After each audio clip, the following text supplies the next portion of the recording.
used to believe that a clean house meant that I was doing a good job as a mom, that order equaled peace.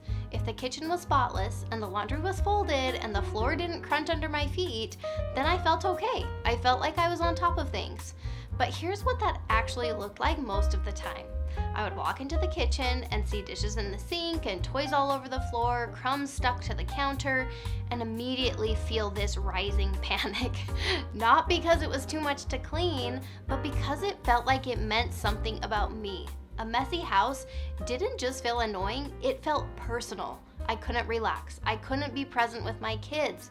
There was this constant low-level tension buzzing under everything. Like nothing could feel good until everything looked just right.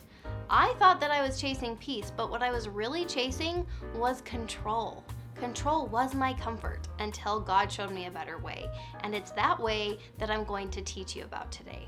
I'd keep up more or less until I didn't.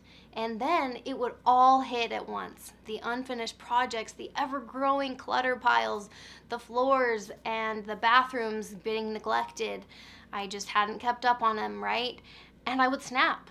Not loudly, but something inside me would just break. I would shut down emotionally. I didn't want anyone talking to me. I didn't want help. I didn't want rest. I just wanted to bulldoze through the mess until I felt okay again. And the saddest part, when I would have those power cleaning days, I wasn't gentle. I was really snappy with my kids. I was cold towards my husband. I was exhausted, frazzled, rushing from room to room like a total crazy person. And after the fact, it was so clear that I had missed the mark. The house may have been cleaner, but my heart was really worn out. I had zero moments of connection with the people that I love most. No joy, just guilt. And every single time I would think, that wasn't it. That wasn't who I wanted to be. One of those times I hit that wall, I sat down at the end of the day completely drained, and a scripture that someone had shared in testimony meeting recently came to my mind. Jesus said, "Come unto me, all ye that labor and are heavy laden, and I will give you rest. Take my yoke upon you and learn of me, for I am meek and lowly in heart, and ye shall find rest unto your souls. For my yoke is easy and my burden is light." I was laboring in every way, physically, emotionally, spiritually, trying to keep everything together. And not just managing the day, I was trying to do it all, trying to keep the house spotless, trying to parent perfectly, trying to meet every single need before my own needs, trying to earn peace by doing more. And the thing is, I didn't even realize I was doing it. I just thought that's what a good mom does. But all that effort was coming from a place of fear. Fear that if I let go, things would completely fall apart. Fear that if my house was messy, people would think less of me. Fear that if I didn't do enough, I wasn't enough.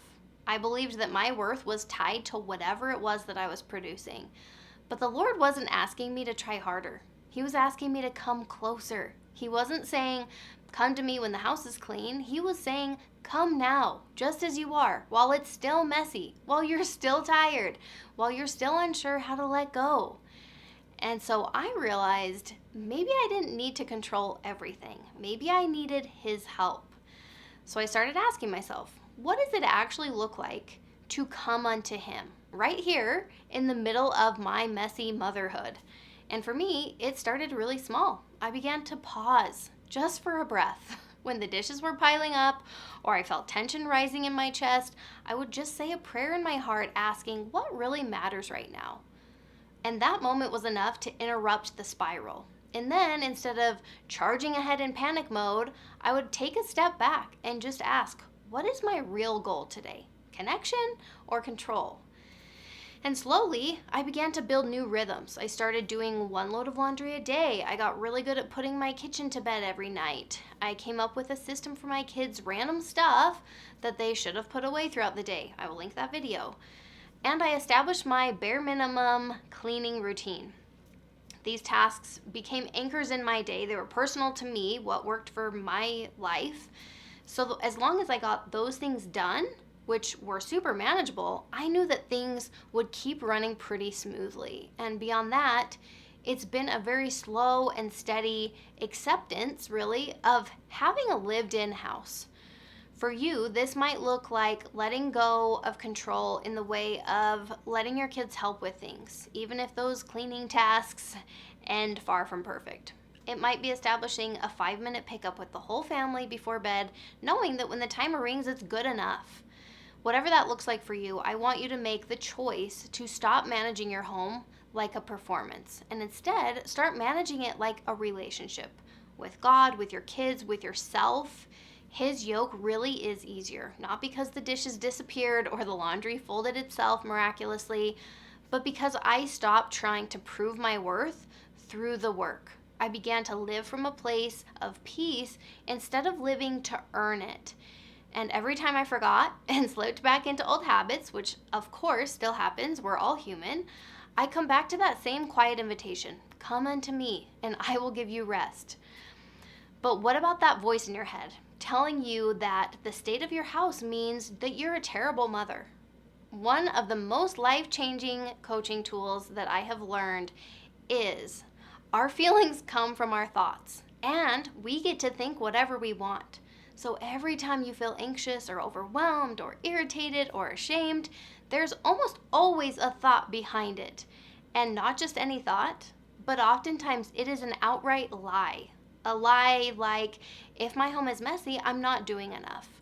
Or I can't relax until everything is clean.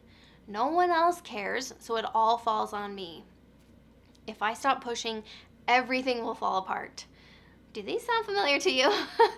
These thoughts feel really, really true because they're familiar, but that does not make them truthful, and it doesn't mean that they're serving you.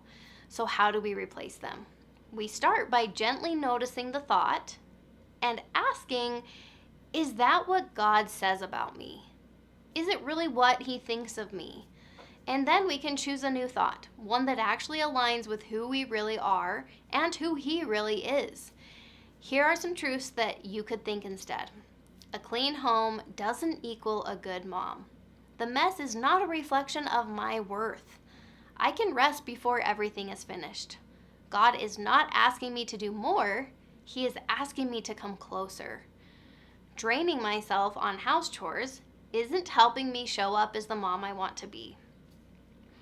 And then sometimes I also find it helpful to just breathe and say, this is not an emergency. Those things can easily feel like an emergency. Helps to remind us that they're not.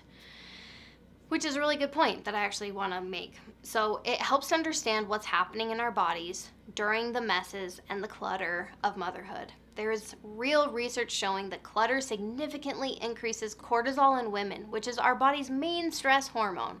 So when we walk into a messy room, our brain doesn't just say, oh, it's messy. It probably says, we're not safe. Something is wrong. Your body starts bracing for impact. Our primal brain is hardwired to keep us safe. And so that explains why it feels impossible to relax or be patient or to think clearly in that situation. And if you don't realize it's a physiological response, you might blame yourself. You might think, why can't I handle this? Why do I lose it over something so small, such as the dishes or this toy that's on the ground? But the truth is, there's nothing wrong with you. You are definitely not alone in this. Your body is just doing what it was designed to do in a perceived emergency. The problem is, homemaking was never meant to feel like an emergency. So what do? We slow down, we breathe, and we access that higher part of our brain, the part that can actually think intentionally, and we ask the Spirit for help and choose differently. In those moments, reach out to the Lord and just ask Him what really matters right now. That one question can pull you out of survival mode and back into presence, which is the goal. And it's that presence that can remind us, I don't need to do everything. I just need to do what God is inviting me to do in this moment. And sometimes that's washing the dishes. Sometimes it's reading a book to your toddler. Sometimes it's sitting on the floor and just crying for a minute. But all of it, when it's done with the Lord, is peace giving. That's how we start trading control for connection. That is how we begin to live as women who are led by love instead of driven by fear. Now, maybe you're thinking, okay, but how do I know if I'm really resting or just avoiding the mess? I get it. I used to ask myself that all the time. Here's a question that helps me figure that out. Am I avoiding this because I'm burnt out and ashamed? Or am I choosing to rest from love and wisdom? Avoidance usually feels heavy and disconnected or kind of numbing. Rest feels grounded and present and more honest.